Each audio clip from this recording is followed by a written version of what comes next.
Bismillahirrahmanirrahim. Assalamualaikum warahmatullahi wabarakatuh. Kembali lagi dengan saya Daengzul Apakariba Baji. Semoga selalu dalam lindungan Allah Subhanahu wa taala. Pada kesempatan kali ini kita balik lagi untuk membahas salah satu situs sejarah yang berada di Saudi Arabia. Nah, pada konten kali ini kita akan membahas salah satu tempat Rasulullah SAW ketika pertama kali berdakwah di salah satu tempat, yaitu kota Taif. Tapi sebelum lanjut, bagi teman-teman yang baru berkunjung, jangan lupa untuk subscribe, like, dan share-nya, serta komen di bawah. Dan jangan lupa nyalakan lonceng notifikasinya agar tidak ketinggalan info-info terbaru dari channel Daengzul. Pesona kota Taif yang indah dan sejuk membuat wisatawan khusus jemaah haji maupun umroh ingin berkunjung ke lokasi ini.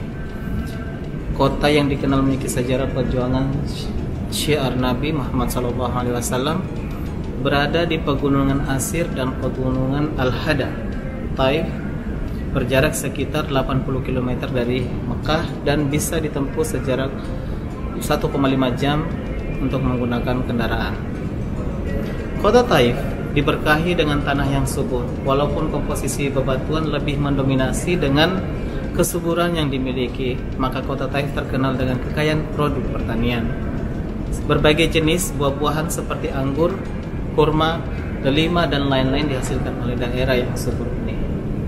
Nah, ini adalah salah satu tempat yang teman-teman harus lewati ketika berkunjung ke Taif. Jalan ini sangat berliku dan tentunya tanjakan yang membutuhkan perjuangan dan keahlian dalam mengendarai kendaraan. Perjalanan menuju kota Taif, khususnya ketika melewati pegunungan Asir dan pegunungan Hada, akan menemukan jalan yang berkelok-kelok, panjang dan menanjak hingga ke puncak. Tidak seperti pegunungan pada umumnya, area pegunungan di sini nyaris tak ditumbuhi pepohonan. Kawasan di sini juga nampak tandus, berbatuan dan berpasir.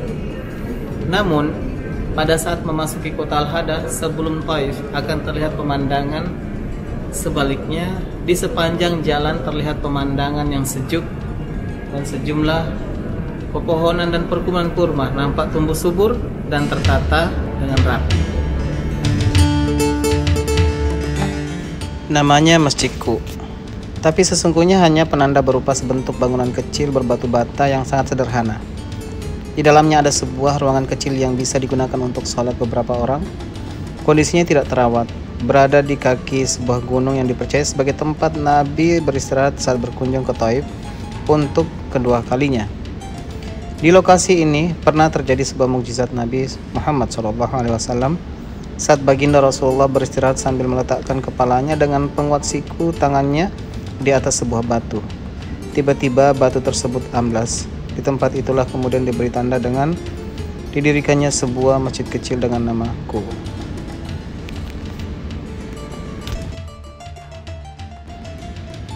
Membahas kisah-kisah Nabi Muhammad SAW memang sangat menarik, apalagi dalam menjalankan syiar Islamnya. Nabi Muhammad SAW diketahui selalu saja mendapatkan halangan, salah satunya ketika Nabi Muhammad mendapatkan perlakuan tak manusiawi saat hendak menyiarkan Islam ke kota Taif.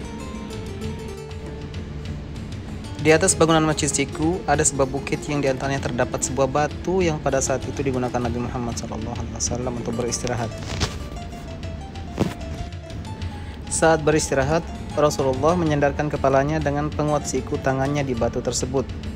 Siapa sangka, batu tersebut mendadak menjadi lunak layaknya bantal, sehingga terdapat bekas siku di batu tersebut. Karena itulah kemudian diberi tanda dengan didirikannya masjid bernama Ku atau Siku. Kala itu, saat menuju Taif, Rasulullah ditemani Zaid bin Harisah tanpa menunggangi unta. Berhari-hari berjalan kaki, akhirnya keduanya sampailah ke Taif.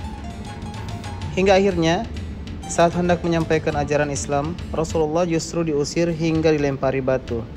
Rasulullah dan Zaid lantas menyelamatkan diri dari lemparan batu tersebut. Namun, keadaan kian memprihatinkan saat kaki Rasulullah terluka hingga tak berlumuran darah. Hingga akhirnya, saat beristirahat, Rasulullah diperhatikan oleh dua putra Rabi'ah, Utsbah dan Sainah. Meski tak mengenali Rasulullah, keduanya lantas memanggil Adas, seorang hamba beragama Nasrani yang mengabdi kepada mereka untuk menolong Rasulullah. Adas lantas membawa Rasulullah ke masjid Adas dan diberi anggur. Saat hendak memakan anggur itu, Rasulullah mengucapkan kalimat Bismillah lalu memakannya. Adas pun kaget karena tidak pernah mendengar ucapan itu sebelumnya. Karena penasaran, dia bertanya kepada Rasulullah tentang Yunus bin Matta. Lalu Rasulullah menjawab, dia adalah saudaraku, seorang nabi, demikian pula dengan diriku. Jawaban Nabi Muhammad itu membuat Adas memeluk Islam. Masya Allah, tabarakallah. Nah, teman-teman, di tempat ini teman-teman bisa melihat struktur dari bangunan ini. Masya Allah, tabarakallah, masih bisa dilihat. Dan ini adalah salah satu peninggalan kekuasaan Utsmaniyah. Dan di sini masih dilestarikan dari bentuk-bentuk bangunan yang ada.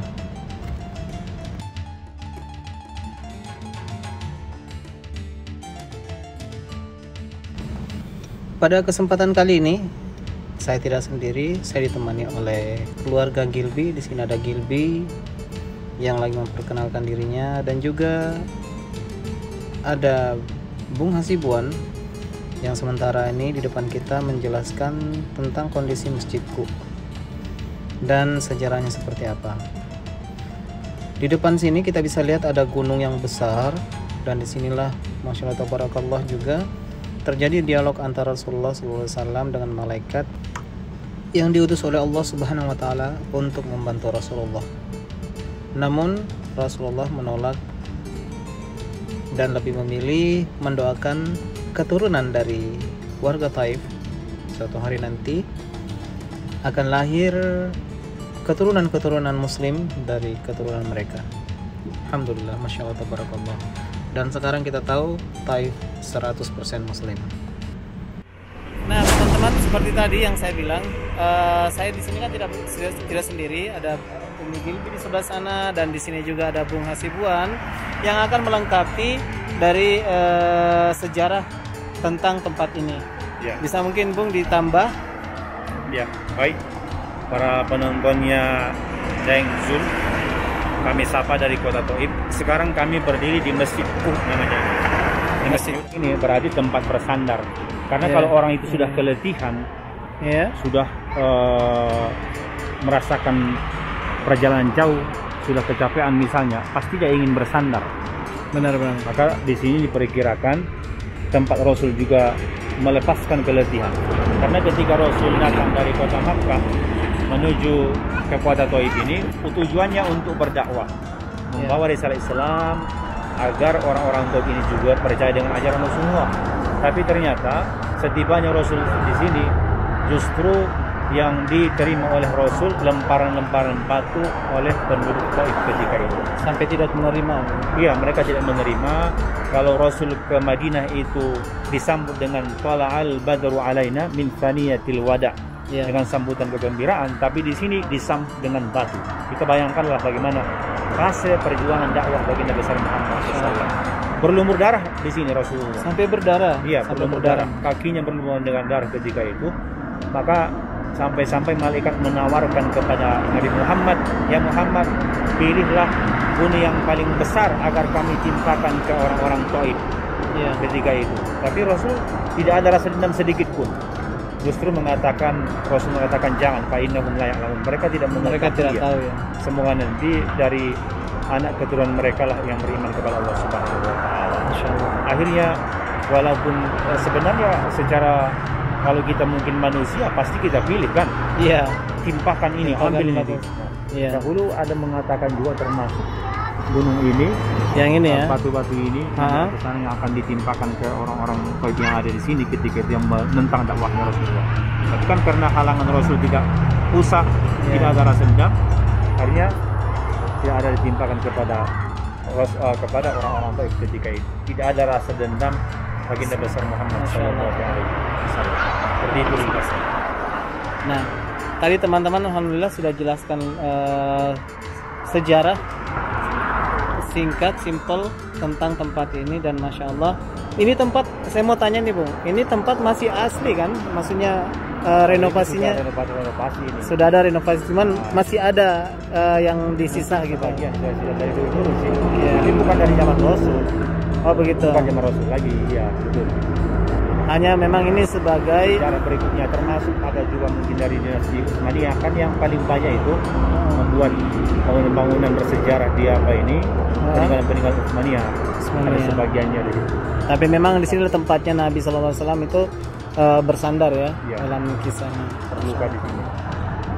Alhamdulillah cukup segitu mungkin tentang penjelasan tempat ini, kondisi ini. Semoga yang nonton sampai akhir, kita doakan semoga diberikan rezeki yang banyak, rezeki yang lancar, halalan thayyibah, kesehatan dan kesempatan untuk bisa menginjakkan kaki di tempat-tempat yang bersejarah, salah satunya di sini, tempat di mana Rasulullah berjuang untuk mendakwakan Islam. Saya Daeng Zul dari Kota Taif dan juga Gildi pamit untuk diri. di sana ada Bu Hasibuan dan Bu Gildi. Mohon pamit undur diri. Assalamualaikum warahmatullahi wabarakatuh.